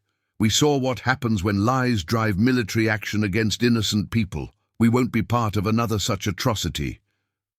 The reference to the infamous Sand Creek Massacre, where Colorado militia had slaughtered peaceful Cheyenne despite their protected status, silenced further questions about the men's commitment. As they conferred on final details, studying Reynolds' maps by moonlight, Rebecca found herself apart from the others for a moment. She gazed toward the distant silhouette of mountains where Blackwood's camp lay, where justice waited to be claimed or denied. Black Hawk materialized beside her, his movements silent, even to her now heightened awareness. "Your eyes see far, memory. Eagle," he observed. "What do they find?" "An ending," she replied simply, "though I don't know for whom." They approached Bison Ridge with the methodical caution of seasoned hunters. 2 miles from their target, they dismounted and established a concealed base camp in a sheltered ravine, leaving Private Taylor to guard the horses and maintain a fallback position if retreat became necessary. Captain Reynolds assembled his makeshift strike force around a rough map he sketched in the dirt. Blackwood's camp occupies the old Silversmith mine settlement, 5 primary structures forming a rough semicircle around the main shaft entrance. According to my scout, they maintain regular sentries here and here. He marked positions overlooking the single obvious approach path. Black Hawk studied the landscape representation, then added several marks of his own. Water tunnel enters from South Ridge, concealed by growth but passable. Emerges near ore storage. Building. That's our infiltration route, Reynolds confirmed. Sullivan, Martinez and I will create a diversion at the main approach. Enough noise to draw attention without immediately revealing our numbers. Meanwhile, Williamson, Hayes, Miss Fletcher and Black Hawk will enter through the tunnel and locate Blackwood's quarters. Rebecca felt the weight of expectation settle on her shoulders. "What exactly am I looking for?" "Documents," Sullivan replied. "Ledgers, correspondence, anything linking Blackwood to the territorial officials and mining interests backing him. Also, evidence of the Eagle Creek operation specifically, orders, payment records, lists of participants." Reynolds continued. "Once you've secured the evidence, signal with 3 short whistle blasts. We'll escalate our diversion to draw the men toward the main entrance, giving you a clearer path to extract with Blackwood himself." "You expect us to capture him alive?" Sergeant Williamson asked, the challenge evident in his tone.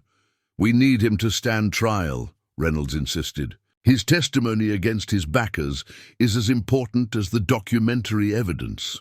The group separated to make final preparations. Rebecca found a moment of solitude behind a large boulder, using it to collect her thoughts before the coming confrontation. She removed her journal, reviewing her detailed accounts of the massacre and subsequent discoveries, a physical reminder of why she risked everything tonight. A soft step announced Black Hawk's approach. The medicine man carried a small clay bowl containing a dark paste. "War paint," he explained, "for concealment and protection." Rebecca nodded, allowing him to apply the mixture to her face in specific patterns. His fingers moved with ritual precision, tracing lines across her forehead, cheekbones, and chin. "Among my people," he explained, "warriors prepare for battle by calling upon spiritual guardians. This symbol," he traced a particular mark near her temple, "invokes the protection of ancestors. This one, another mark along her jaw, grants clear vision in darkness." When he finished, he produced a small, beaten copper mirror for her to observe the transformation. The face that looked back at her was both alien and strangely familiar, her features rendered shamanistic and fierce beneath the symbolic patterns. "The dead of Eagle Creek ride with Memory Eagle tonight," Black Hawk said solemnly. "Their strength flows through your hands." The ritual complete, they rejoined the others for final coordination. The night had deepened, the moon now setting to provide optimal darkness for their approach. By mutual agreement, they would maintain silence from this point forward, communicating only through hand signals Reynolds and his men had taught them. The group moved out in single file, Black Hawk leading with a tracker's silent efficiency. Rebecca followed directly behind him, then Hayes and Williamson, with Sullivan, Reynolds and Martinez, bringing up the rear until the planned separation point. They traversed the difficult terrain with painstaking care, each step placed deliberately, to avoid dislodging stones or breaking branches that might betray their presence. As they drew closer to the abandoned mining settlement, the faint glow of campfires became visible between the trees, along with the occasional murmur of voices carried on the night breeze. At the designated fork, Reynolds gripped Rebecca's shoulder. Briefly, a gesture conveying both encouragement and caution, before leading Sullivan and Martinez westward toward the main approach. The remaining four continued south toward the concealed tunnel entrance Black Hawk had described. The tunnel mouth proved exactly as the medicine man had remembered, a narrow opening half concealed by decades of vegetation growth, barely visible, even when standing directly before it. A trickle of water flowed from its depths, feeding a small stream that eventually joined the larger creek below. Black Hawk entered first, followed by Rebecca, with Williamson and Hayes close behind. The passage proved cramped and treacherous, requiring them to wade through ankle-deep water while stooping to avoid the low ceiling. Rebecca focused on the medicine man's dim silhouette ahead, counting her steps to maintain awareness of their progress and ignoring the claustrophobic press of stone around them.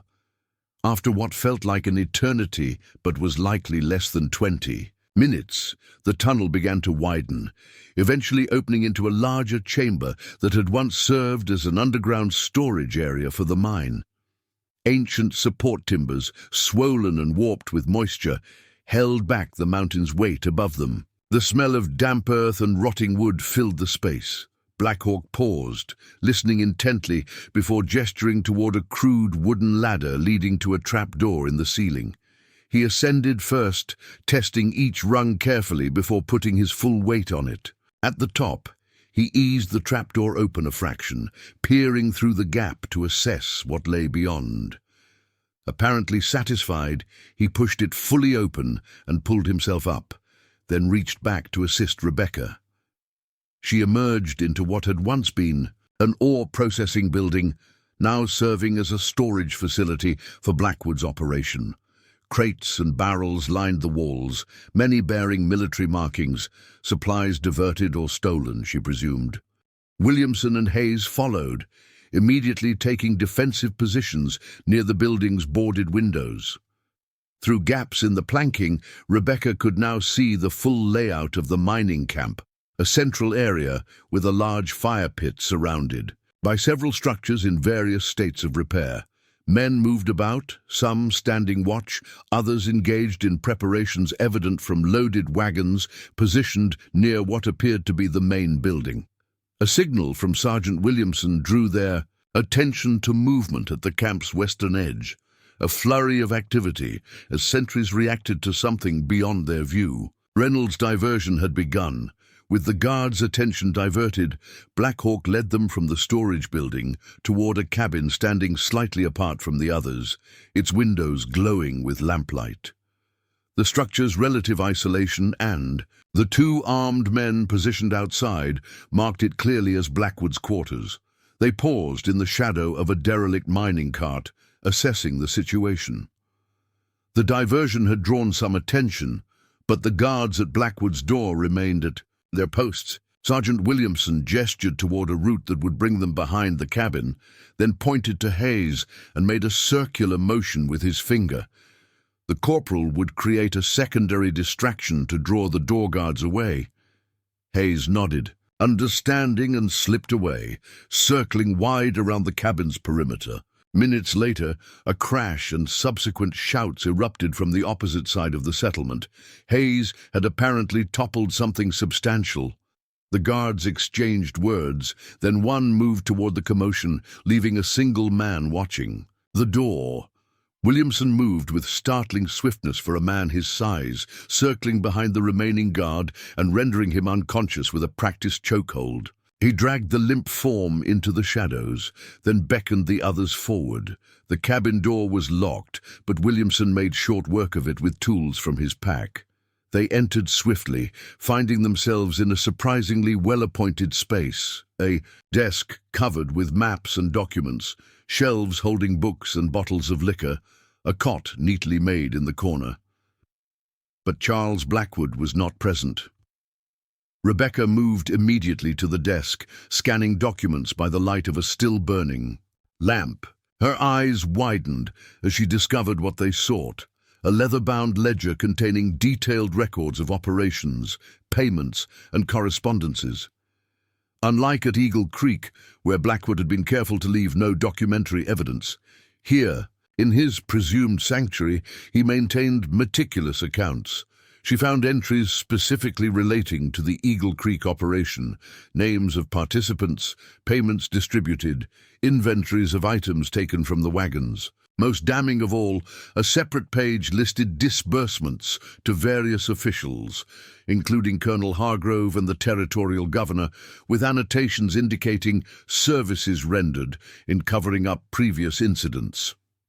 As she carefully gathered these crucial papers, Williamson discovered a locked chest beneath the cot. Breaking it open revealed additional evidence: military orders bearing forged signatures, native artifacts used to stage Indian attacks, and most significantly, a leather wallet containing identification papers for multiple aliases.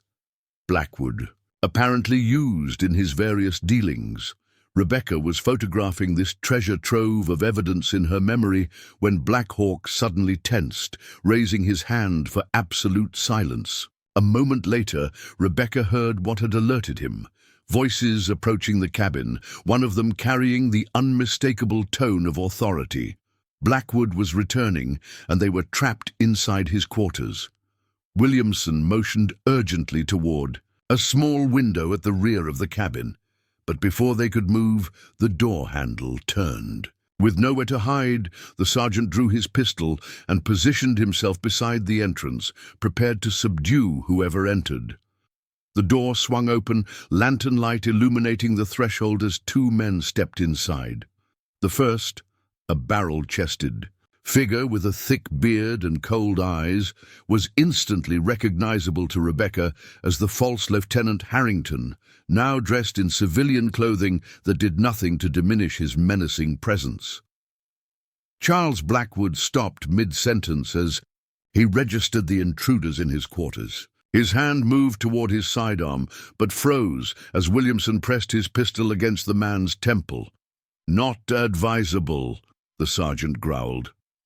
The second man, younger, with features Rebecca knew all too well, recovered from his surprise more quickly. "Rebecca," Daniel Cooper exclaimed, disbelief evident in his voice. "You're dead. You're supposed to be dead."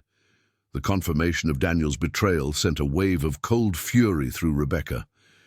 "Sorry to disappoint you," she replied, her voice steady, despite the storm of emotions beneath it. "But I had an excellent hiding place."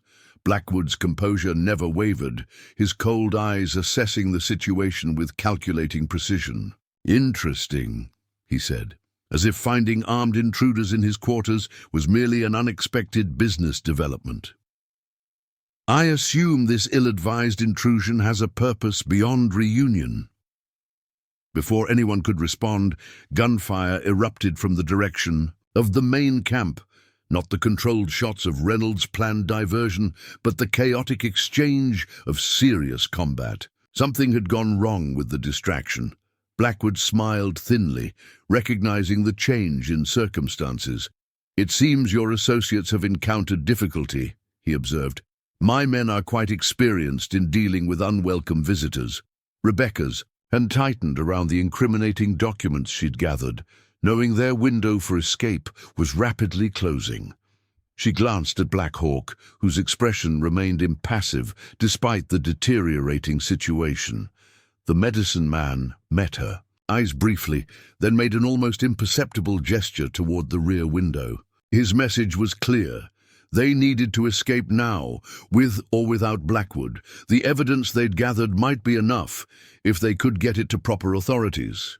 But first, they had to survive the night, and the odds of that had just decreased. Dramatically, the next moments unfolded with the chaotic intensity of a lightning storm. Blackwood lunged suddenly, knocking Williamson's arm upward as the sergeant fired. The bullet splintered wood overhead, while Blackwood grappled for the weapon. Daniel Cooper seized the opportunity, drawing a concealed derringer from his vest. Rebecca reacted instinctively, diving forward to tackle Daniel before he could aim. They crashed into the desk, sending papers and maps scattering across the floor. The derringer discharged harmlessly into the ceiling as they struggled. "You were supposed to die with the others," Daniel snarled, his handsome features twisted with rage. "Do you know what your survival has cost us?" "Less than your betrayal cost 43 innocent people," Rebecca shot back, wrestling for control of the small pistol. Across the room, Williamson and Blackwood fought with brutal efficiency, each man clearly experienced in close-quarters combat.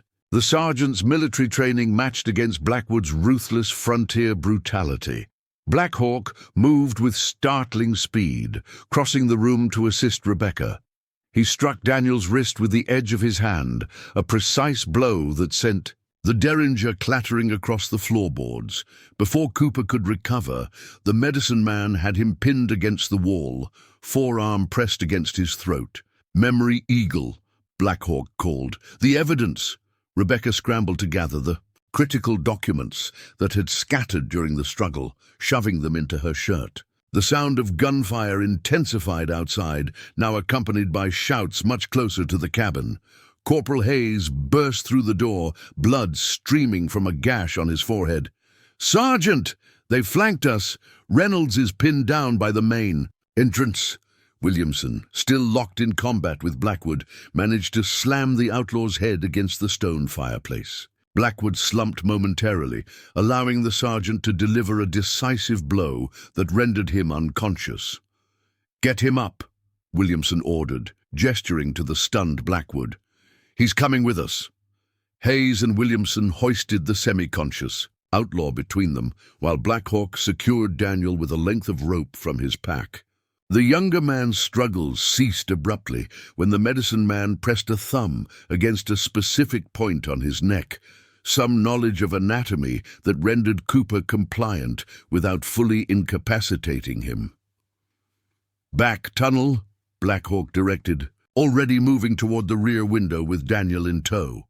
"Main approach compromised." They exited through the window in swift succession, Rebecca last with the gathered evidence secured against her body. The settlement had erupted into full combat, muzzle flashes illuminating the night as Reynolds and his remaining men exchanged fire with Blackwood's outlaws from defensive positions near the main entrance. Moving in a tight group, they skirted the perimeter of the encampment, using the chaos as cover. Black Hawk led them unerringly back toward the ore storage building and the tunnel that offered their best chance of escape. They had nearly reached it when a voice called out from behind. "Them!" "That's far enough." Rebecca turned to find 3 of Blackwood's men blocking their path, rifles leveled at the group. In the silver moonlight, she recognized one of them from Eagle Creek, a tall man with a distinctive scar who had methodically executed wounded survivors. "Put the boss down," the scarred man ordered, gesturing with his rifle. "And the Cooper boy, too." Williamson and Hayes exchanged glances, clearly calculating odds that appeared increasingly desperate. 5 against 3 should have been favorable, but with Blackwood and Cooper as encumbrances and the gunmen already in position, any sudden move would likely result in casualties. The standoff stretched for several heartbeats, neither side willing to initiate what would certainly become a bloodbath. Then Rebecca felt Black Hawk shift subtly beside her, his hand moving to a pouch at his belt. "When opportunity comes, run for the tunnel," he whispered, so softly only she could hear.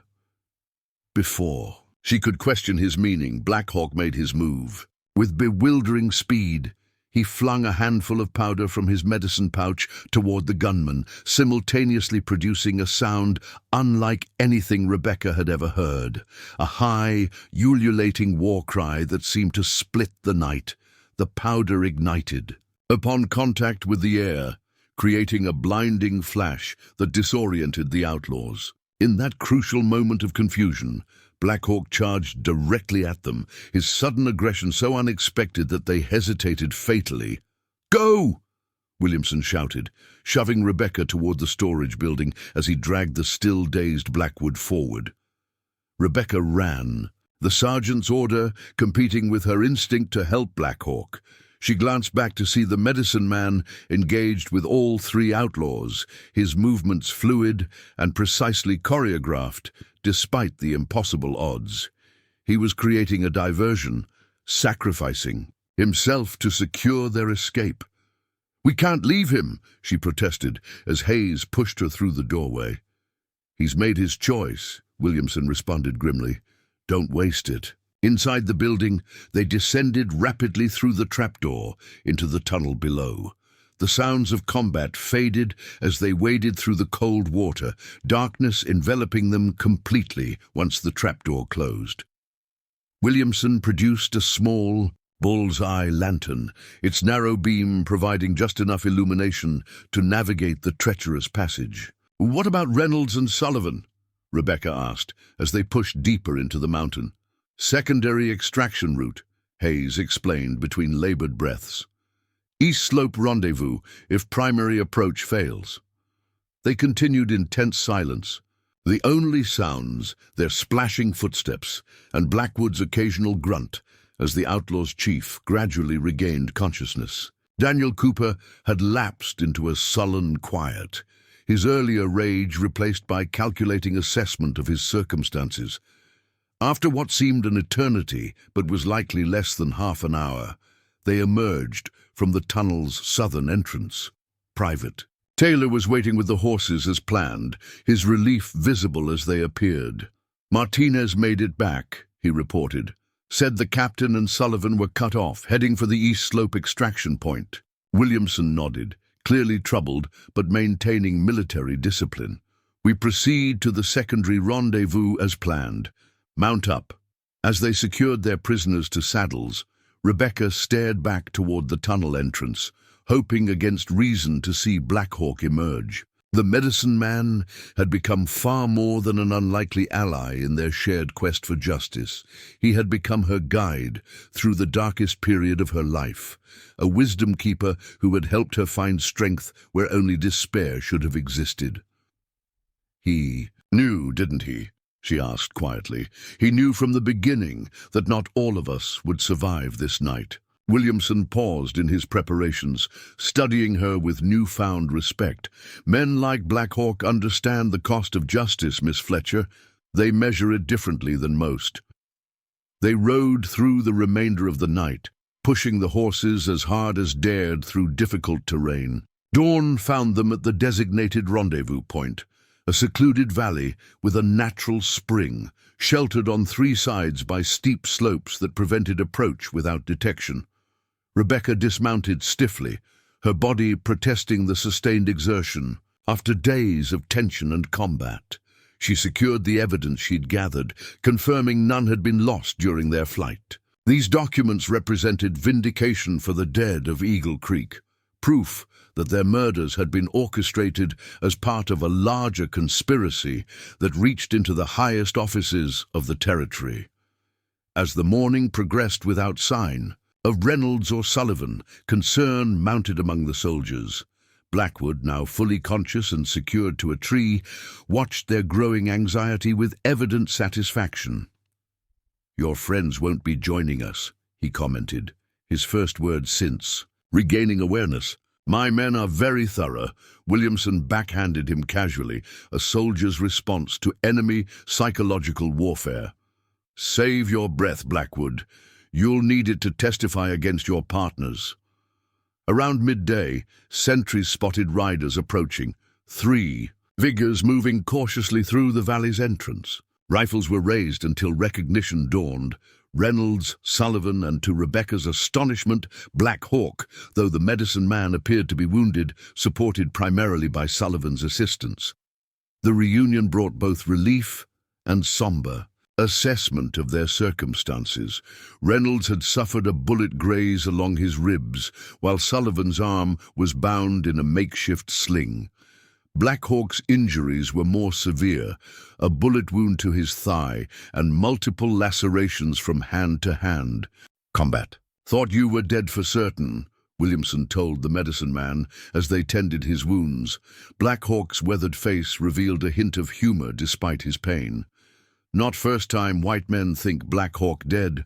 Not last time either," he explained. How he had managed to divert the outlaws long enough for the others to escape, then disappeared into terrain he knew intimately. He had encountered Reynolds and Sullivan during their own extraction and guided them safely to the rendezvous.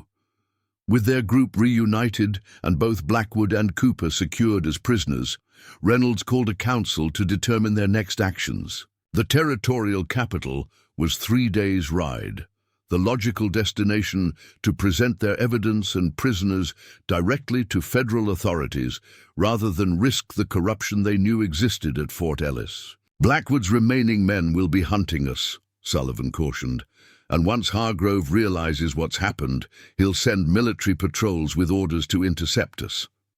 "Then we avoid main routes," Reynolds decided. "Travel by night when necessary. We have what we came for, evidence and witnesses capable of exposing the entire operation."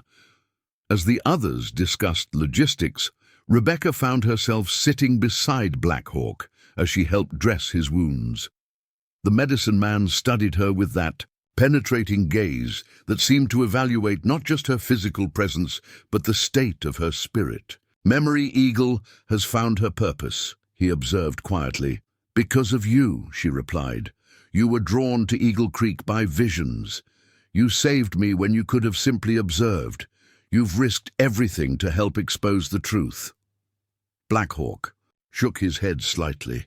"The spirits chose you, not Black Hawk. I merely followed their guidance." He gestured toward Blackwood, who watched them with cold hatred from his position against the tree.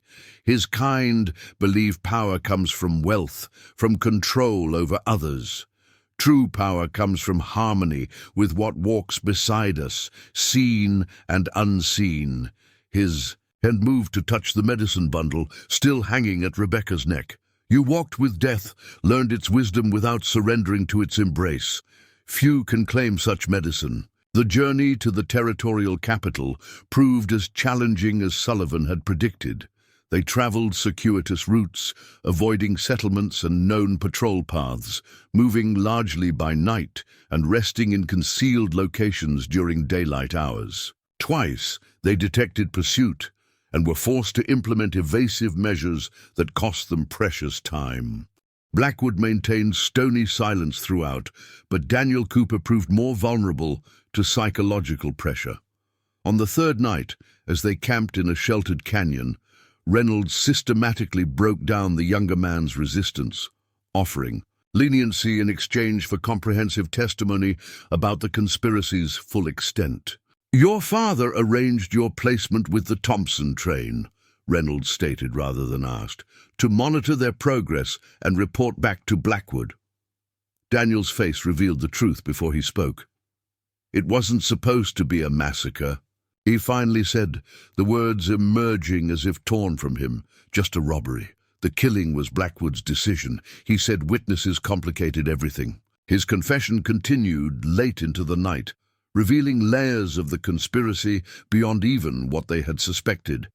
Territorial judges who dismissed evidence of previous atrocities, newspaper editors paid to shape narrative around Indian violence, military suppliers who provided weapons and ammunition diverted to Blackwood's operations.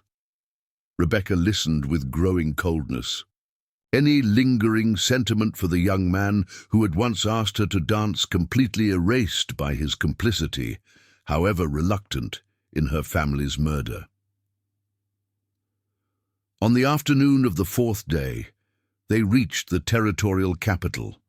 Their appearance, exhausted, wounded, escorting bound prisoners, created immediate sensation as they rode directly to the federal courthouse. The territorial U.S. Marshal, summoned by Reynolds' authority as a military officer, agreed to secure Blackwood and Cooper in federal custody rather than territorial jail, where corrupt officials might arrange their release or elimination.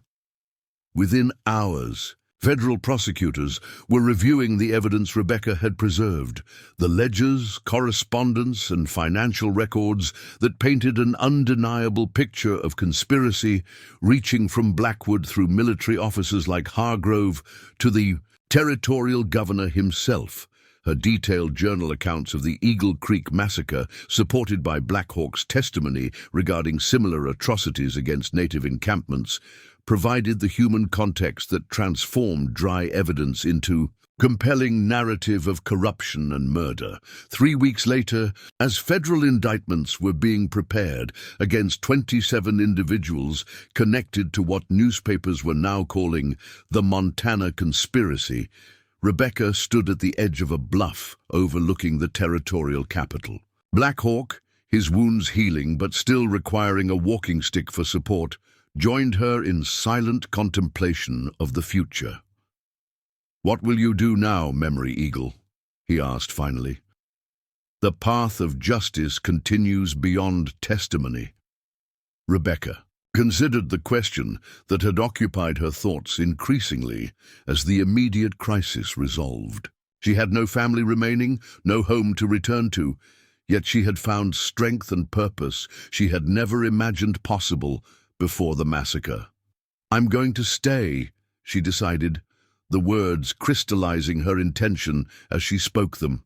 "Sullivan has offered me a position documenting conditions on reservations and at agencies throughout the territory, creating visual and written records that can't be dismissed or manipulated." She touched the medicine bundle that still hung at her neck. "The dead of Eagle Creek chose me to witness. Perhaps that witnessing extends beyond just their deaths." Black Hawk nodded approval. "Good medicine. Records kept by honest eyes make harder roads for those who profit from lies." He gazed toward the eastern horizon. "My people prepare for winter camp soon, but Black Hawk will return when spring grass grows." The unspoken promise that their paths would cross again offered comfort Rebecca hadn't realized she needed. This unlikely alliance, forged in blood and survival, had evolved into something neither culture had vocabulary to properly name. "I'll be here," she replied simply. As sunset painted the Montana sky in hues she once would have captured in her journal, for the sheer beauty of it, Rebecca reflected on the extraordinary journey that had brought her to this moment. She had hidden beneath the dead at Eagle Creek, carrying their whispered demands for justice through wilderness and danger to this culmination. Memory Eagle had emerged from that terrible hiding place, a young woman transformed by tragedy but not defined by it, whose trained artist's eye now served as witness not just for the dead, but for the living who still suffered under systems built on deception and greed. The territorial papers might document the arrests, the trials, the political fallout of the conspiracy's exposure, but Rebecca knew the deeper truth would be recorded in the ongoing work of those like herself, Sullivan, Reynolds, and Black Hawk, people who had glimpsed the darkness at the frontier's heart and chosen to stand against it, regardless of the boundaries of culture or background that might otherwise divide them. As twilight deepened toward night, Rebecca and Black Hawk descended from the bluff toward the lights of the town below, where federal prosecutors waited to continue preparing the cases that would bring a measure of justice to those who had orchestrated not just the Eagle Creek Massacre, but dozens of similar atrocities. The dead whispered still, but now their voices carried not just demands for vengeance, but guidance toward a future where such whispers might finally fall silent, their purposes fulfilled, their memories honored by those who had survived to speak their truth. Memory Eagle would ensure they were heard. Up next, you've got 2 more standout stories right on your screen. If this one hit the mark, you won't want to pass these up. Just click and check them out. And don't forget to like, subscribe, and turn on the notification bell so you don't miss any upload from us.